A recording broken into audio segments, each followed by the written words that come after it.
안녕하세요. 다시 찾아와 주신 여러분을 환영합니다. 선거에서 진 정당이 자기 대표 사퇴하라고 말한 30여 명을 지금 대량 징계하겠다고 나서는 게 이게 정말 반격으로 보이십니까? 이건 강한 당대표의 반격이 아닙니다. 정확히 그 반대예요. 어제 국민의힘 중앙윤리위원회가 4개월 만에 다시 가동됐어요. 시사저널이 정리한 숫자만 보면 접수된 징계 요구서가 약 50건. 대상은 30명에서 50명 사이. 국민의힘 전체 의석이 110석인데 그중 30%에 육박하는 숫자를 자기 당대표가 지금 손보겠다고 나선 겁니다. 참패한 정당의 대표가 두 가지 질문이 생기죠. 왜 하필 지금 이 카드를 꺼냈을까요? 그리고 왜 같은 주에 이병태 규제합리화 이 부위원장의 58 성역 발언 논란도 터지고 오늘 시행된 77 정보통신망법을 두고 헌법 소원까지 나온다는 얘기가 함께 나왔을까요? 표면 하나, 동기 하나, 결과 하나, 세 층으로 내려가 보겠습니다. 이 세 사건을 각각 보시면 그냥 국내 정치 뉴스 3개예요. 그런데 하나로 묶어놓고 보면 완전히 다른 그림이 나옵니다. 지상파는 이걸 잘 안 묶어서 다루는데 왜 안 묶는지도 짚어볼게요. 자, 표면부터 정리하죠. 국민의힘 윤리위 책상에 지금 두 종류 서류가 쌓여 있어요. 하나는 6.3 지방선거에서 무소속으로 나온 한동훈 의원을 도와준 친한계 의원들, 부산 북구갑 유세를 함께 뛰었던 배현진, 박정훈, 고동진 의원 같은 이름들이 거론됩니다. 또 하나는 장동혁 대표한테 사퇴하라고 공개적으로 요구했던 대한과밀의 소속개혁 성향 의원들, 여기에 육선의 조경태 의원, 심지어 오세훈 서울시장 징계 요청서까지 접수됐다고 해요. 박성훈 수석대변인은 오늘 아침 최고위 회의 후 브리핑에서 이렇게 말했어요. 해당 행위로 인한 징계는 당원 당규에 따른 원칙의 문제라고. 자, 원칙이라는 말이 붙었죠. 그런데 여기서 재밌는 게 하나 있습니다. 지도부 내부에서도 브레이크가 걸리고 있어요. 정점식 원내대표, 징계가 국민과 당원, 소속 의원들이 수긍할 수준이 돼야 한다고 짚었습니다. 김재원 최고위원, 이분은 당권파로 분류되는 인사예요. 그런 김재원 최고 입에서 이런 말이 나왔습니다. 정치적 이해관계에 따라 징계하는 것은 적절하지 않다. 여러분, 당권파 최고위원 입에서 이 발언이 나왔다는 게 무슨 뜻일까요? 같은 편 안에서 브레이크가 걸린다는 겁니다. 그것도 공개적으로. 이게 그냥 넘어갈 사인이 아니에요. 여기서 한 번 더 나갑니다. 김재섭 의원은 당대표 사냥개 노릇하는 윤리위는 의미 없다고 짚었어요. 진종호 의원은 권력은 망할 때 징계 정치를 한다는 표현을 썼습니다. 이 발언들 한국일보 정리 그대로 인용한 겁니다.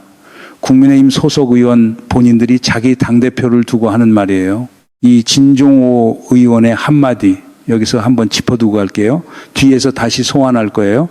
권력은 망할 때 징계 정치를 한다는 이 표현. 국민의힘 안에서 나온 이 말이 지금 우리가 보고 있는 그림을 사실 가장 정확하게 요약해요. 근데 여기서 멈추면 이 이야기의 반밖에 못 봅니다. 왜냐하면 같은 주에 다른 두 사건이 함께 터졌거든요. 자, 여기까지 보면 결론이 명확해 보이죠. 장동혁 대표가 사퇴 압박을 견디다 못해 반격 카드를 꺼낸 거다. 반한동훈 세력 정리하고 사퇴 요구 파급을 주고 자기 당대표 자리 사수하려는 뻔한 정치 공작. 여기서 끝내도 될 얘기 같잖아요. 그런데요, 여기가 표면입니다.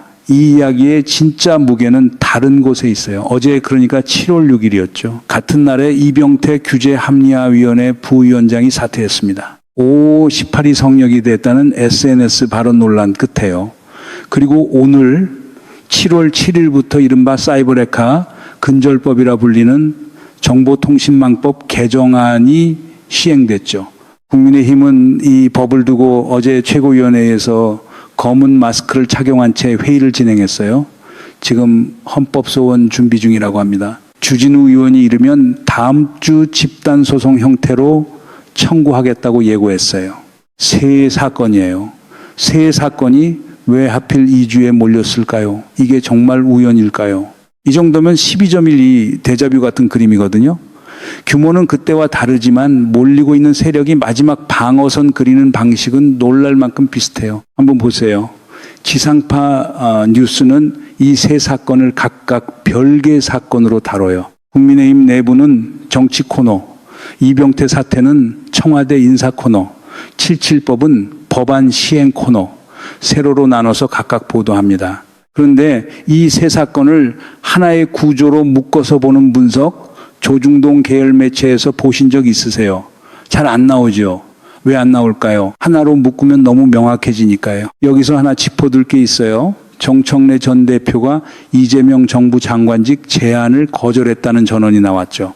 왜 거절했겠어요? 임명직보다 당대표 자리가 훨씬 크다고 본 겁니다. 정청래 같은 정치 감각이 지금 상황을 이렇게 읽고 있다는 뜻이에요.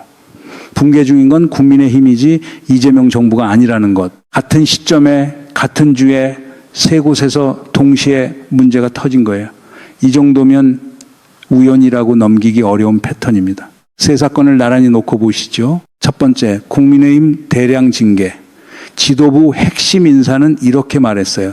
징계는 최소한으로 하는 게 핵심이라고. 근데 여기서 최소한 이 30명에서 50명이라는 것 자체가 코미디예요. 특히 부산 유세를 띈 배현진, 박정훈, 고동진 의원 같은 분들이 유력한 1순위 대상입니다. 그리고 여기서 진짜 아이러니가 하나 있어요. 6.3 지방선거에서 투표용지 부족 사태가 발생한 광역단체 7곳에 대해서 소속 의원들이 총의로 선거 소청을 결정했거든요. 그런데 장동혁 대표는 여기에 만족 안 하고 전국 재선거를 계속 주장했어요. 한국일보 사설이 이렇게 짚었습니다. 이것이야말로 해당 행위 아니냐고. 자, 참패 원인은 안 짚고 참패 원인을 지적한 사람들을 손보고 있는 겁니다. 이건 자충수예요. 그것도 상당히 큰. 두 번째, 이병태 부위원장 사태. 이 얘기 정리하시면요.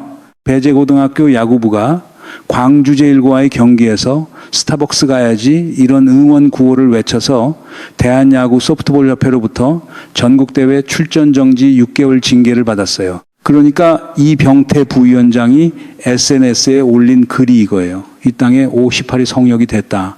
여기에 북한의 모습이라는 표현까지 붙였습니다. 청와대는 4일 공개 경고를 했고 6일 사퇴 권고를 공식화했어요. 결국 같은 날 잦은 사퇴로 이어졌죠.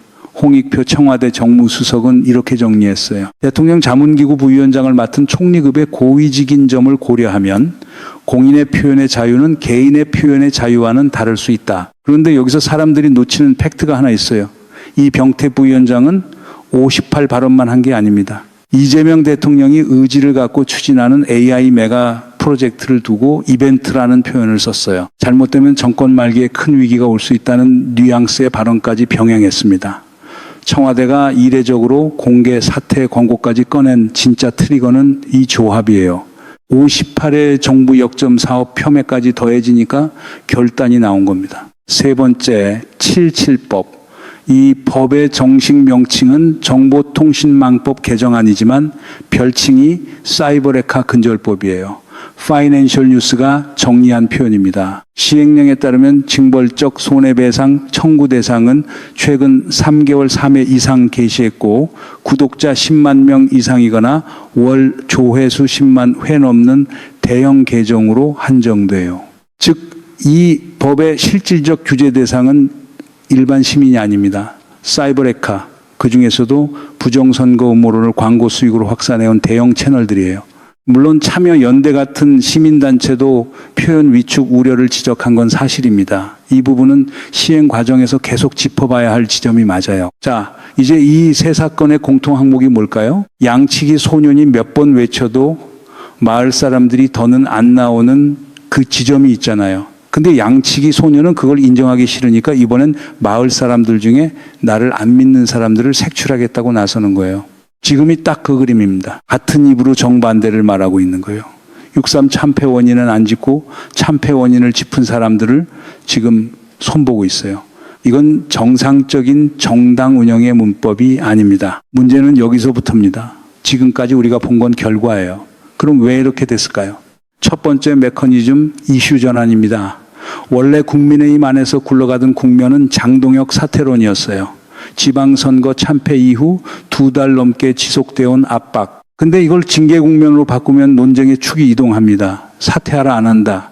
논쟁이 이 징계가 정당하냐 아니냐 논쟁으로 옮겨가요. 다시 말하면요. 시간을 버는 겁니다. 그거밖에 안 남았기 때문에요. 참패 대표가 시간 벌 수 있는 유일한 방법이 바로 이거예요. 새 이슈를 만들어서 사퇴 논의를 뒷장으로 넘기는 것. 두 번째 메커니즘, 잔존 세력 결속 신호입니다. 12.3 이후 국민의힘 내부는 크게 두 갈래로 갈라져 있어요. 친윤 잔존 세력, 그리고 개혁 친한 세력.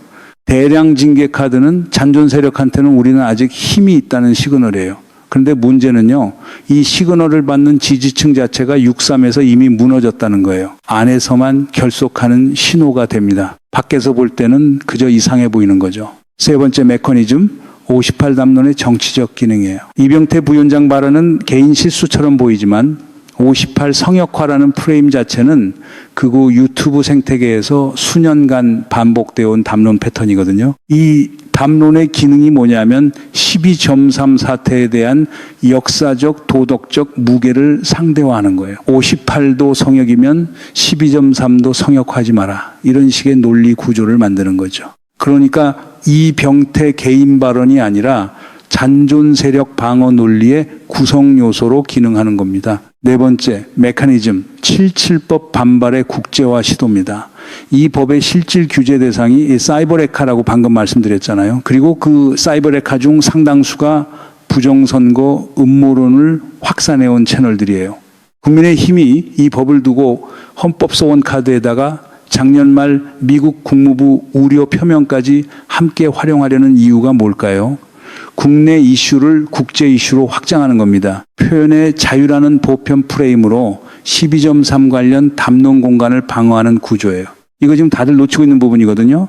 조중동 계열 신문들이 이 세 사건을 하나의 구조로 묶어서 다루는 거 보신 적 있으세요? 없죠? 왜 없을까요? 하나로 묶으면 그림이 너무 명확해지니까 그래요. 아니, 여러분 한번 보세요. 참패한 정당이 참패 원인 지적한 사람들을 지금 손보고 있어요. 이게 정상입니까? 지도부에서는 기준을 명확히 세울 거다 이렇게 얘기를 하는데요.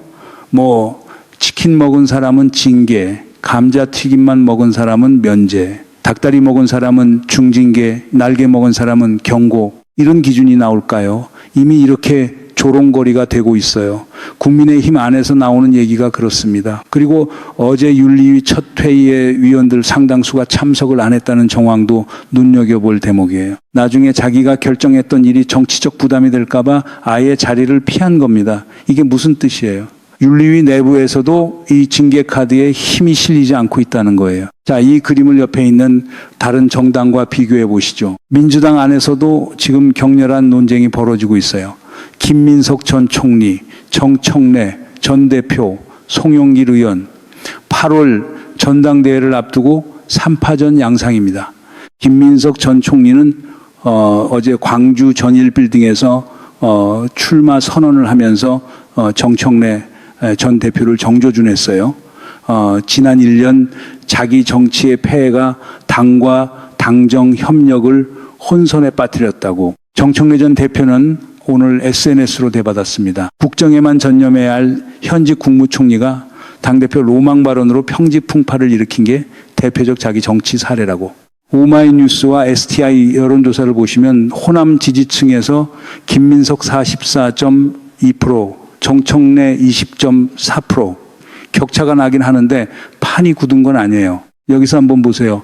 민주당은 노선을 두고 논쟁하고 있어요. 대통령과의 합, 당정관계, 개혁 속도, 서로 저격도 강하게 합니다. 근데 이건 논쟁이에요. 여러분이 판단할 재료를 제공하고 있는 거예요.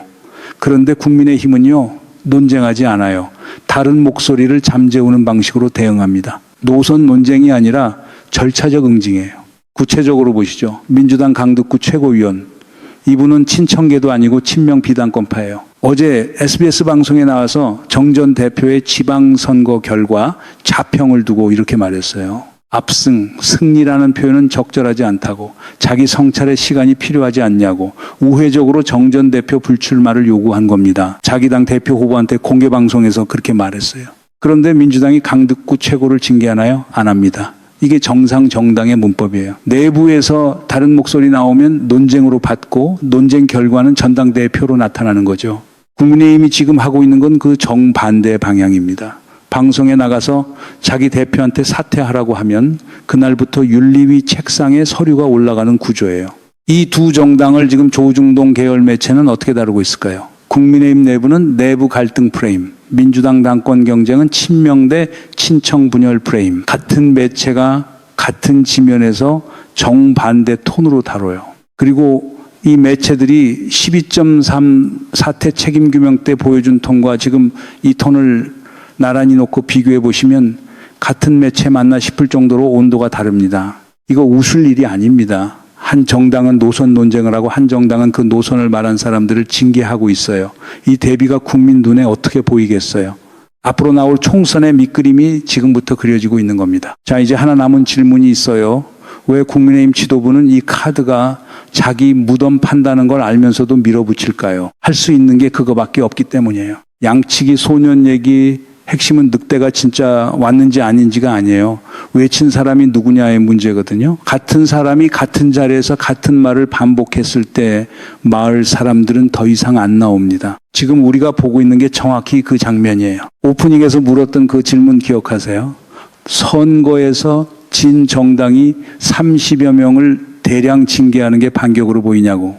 지금 답이 나왔죠. 이건 반격이 아니에요. 반격할 힘이 없기 때문에 남은 마지막 카드를 꺼내는 겁니다. 그리고 앞에서 짚어두겠다고 말씀드렸던 진종호 의원의 그 한마디 다시 소환할게요. 권력은 망할 때 징계 정치를 한다는 그 표현. 국민의힘 안에서 나온 이 말이 지금 상황을 가장 정확하게 요약해요. 반박할 수 없으니까 다른 목소리를 잠재우는 거죠. 이 한 문장만 짚고 넘어가면 됩니다. 여러분이 6.3 지방선거 결과 보면서 뭔가 이상하다. 이대로 가면 안 되겠다고 느꼈던 그 감각. 국민의힘 지지자든 아니든 상관없이 회초리를 들었어야 한다고 느꼈던 그 감각. 그게 정확했던 겁니다. 국민의힘 안에서 바로 그 감각을 표현했던 30여 명을 지금 손보고 있는 거예요. 이 그림을 이제 이해하시는 순간 왜 지도부 안에서도 심지어 당권파 최고위원 김재원 입에서까지 브레이크가 나왔는지가 정확히 보입니다. 자, 이 국면이 어디로 갈까요? 시사전을 정리에 따르면 이르면 7월 말, 늦어도 8월 중순에 징계 결론이 날 것으로 예상됩니다. 그 다음이 뭐예요?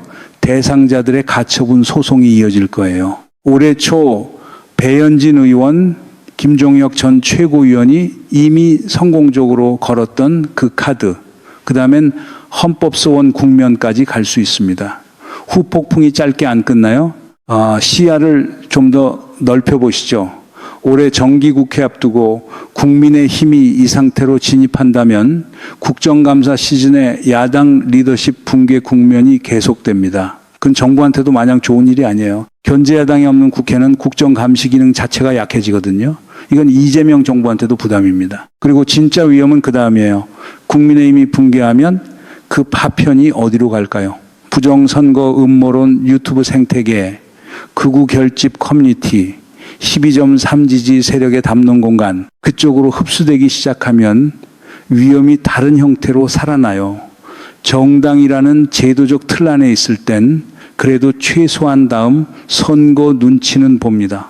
근데 유튜브 채널이나 커뮤니티는 그 안전장치가 훨씬 약해요. 규모는 작아져도 밀도는 더 진해지는 구조가 됩니다. 그게 바로 7.7법 시행 첫날 국민의힘이 검은 마스크까지 쓰고 반발했던 진짜 이유예요. 그 담론 공간을 지키려는 겁니다. 그리고 이 국면을 보실 때 하나 더 짚어야 할 게 있어요. 이병태 부위원장 사태가 이재명 정부에서 시리즈의 세 번째라는 사실입니다. 작년 7월 강준욱 청와대 국민통합비서관이 계엄 옹호 발언으로 물러났고 올 1월엔 이해훈 기획계산처 장관 후보가 각종 비위 의혹으로 지명 철회됐어요. 이번 이병태 사태가 세 번째입니다. 이걸 정부의 인사 실패로 읽으시면 오히려 그림을 놓칩니다. 통합에 손을 내미는 게 얼마나 어려운 국면인지, 저항의 크기가 얼마나 큰지를 보여주는 지표예요. 손을 잡는 쪽이 반복적으로 논란을 자초하는 구조가 지속되고 있는 겁니다. 강준욱, 이해훈, 이병태, 이 세 이름을 세로로 놓고 보시면 지금 정부가 어떤 종류의 저항 위에서 국정을 굴리고 있는지가 눈에 들어옵니다. 한번 시야를 뒤로 빼서 역사적 패턴 하나 보시죠. 2016년 20대 총선 참패 후 새누리당이 붕괴하던 과정 기억하실 겁니다. 당시 파편이 어디로 갔는지 국민의당 창당, 자유한국당 재편 이후 국민의힘까지 이어졌죠. 정당 이름은 바뀌었어도 상당수 유권자는 그 흐름을 따라갔어요. 그런데 지금 상황은 그때와 다른 지점이 하나 있습니다. 지금은 정당 박담론 공간 자체가 훨씬 두껍게 형성되어 있거든요. 유튜브, 커뮤니티, 오프라인 집회, 이 인프라가 2016년보다 훨씬 발달했습니다. 부정선거 담론이 지난 몇 년 어떻게 확산됐는지 기억나시죠? 처음엔 소수 유튜브 채널에서 시작됐어요.